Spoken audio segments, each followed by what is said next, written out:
Au temps de notre mentor, oui, notre idole, je parle bien du président Thomas Sankara, un événement s'est produit et je m'en vais vous parler.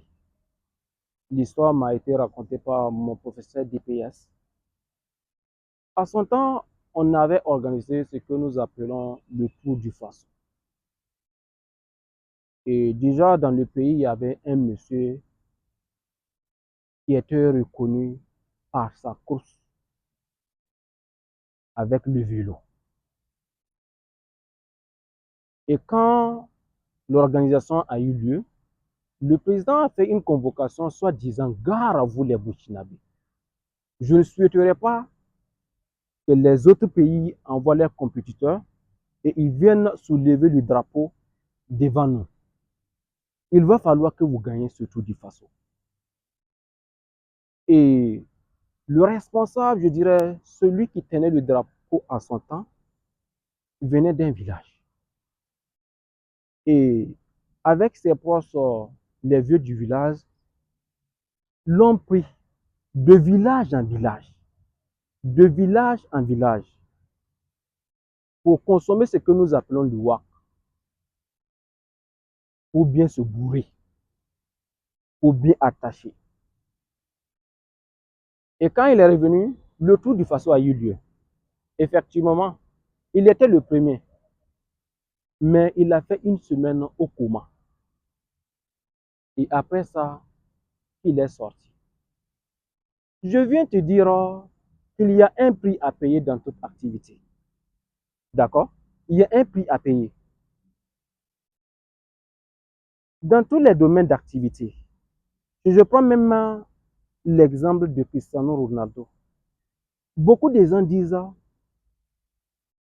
ils répètent, après l'entraînement avec les autres, lui reste au terrain. Il vient avant les autres et il est le dernier à partir. C'est-à-dire, il faut s'exercer. Mais contrairement à notre frère, au lieu de pédaler de village en village, de s'entraîner, il a fait le contraire. Et c'est ce qui est en train de contraindre jusqu'à présent. Puisque généralement, si nous voyons quelqu'un qui est en train d'avancer, si nous voyons quelqu'un qui est en train de réussir, ils vont dire que la richesse d'un tel là, ce n'est pas clair. Lui, sa prospérité, il n'est pas clair. Est-ce qu'il n'est pas effectué un voyage de l'autre côté? Généralement, les gens aiment parler du Bénin, que tout récemment, il a été au Bénin. Sa richesse là n'est pas claire. La question qu'il faut te poser, est-ce que ta pauvreté est claire? Puisque s'il y a un prix à payer pour le succès, sûrement qu'il y a un prix à payer pour la pauvreté.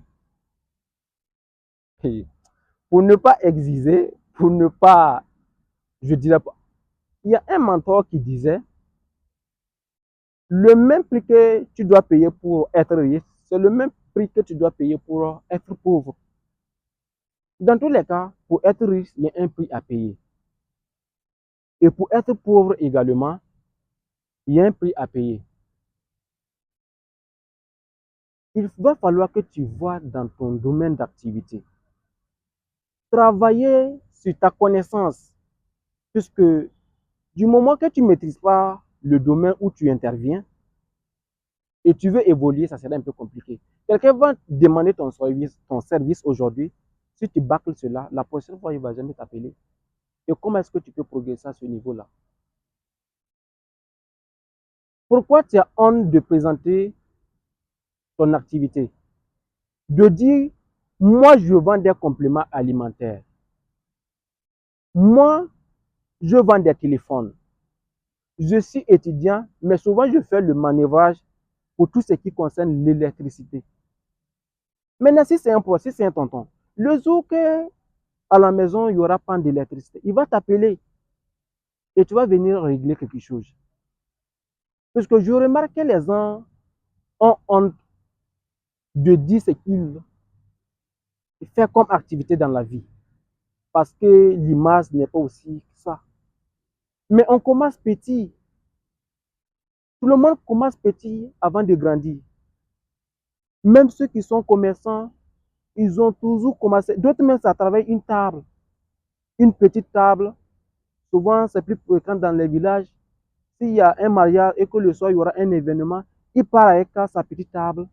Il vend des bonbons, des biscuits. Et un peu, à un moment donné, il va commencer à faire une maisonnette. Il envoie des produits. Il va gagner des collaborateurs. Il va agrandir sa boutique. Et à un moment donné, même, il va devenir un grossiste. C'est-à-dire lui-même, il vend en détail, mais il envoie en gros. Mais il a commencé comment? Petit. Mais pourquoi toi, tu ne veux pas commencer petit?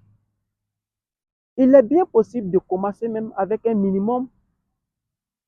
Pourquoi tu ne veux pas commencer petit et fructifier au fil du temps? Pourquoi tu as honte?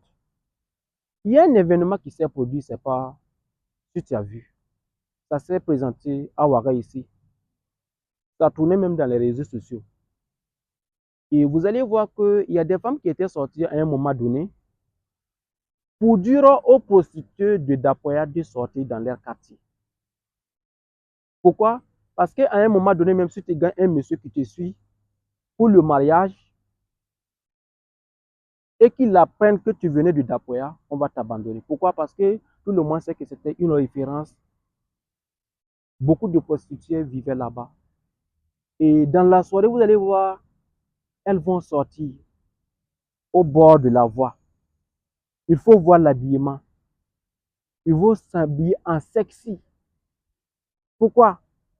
Parce qu'ils veulent vendre. C'est leur domaine. C'est dans ça qu'ils paient les loyers.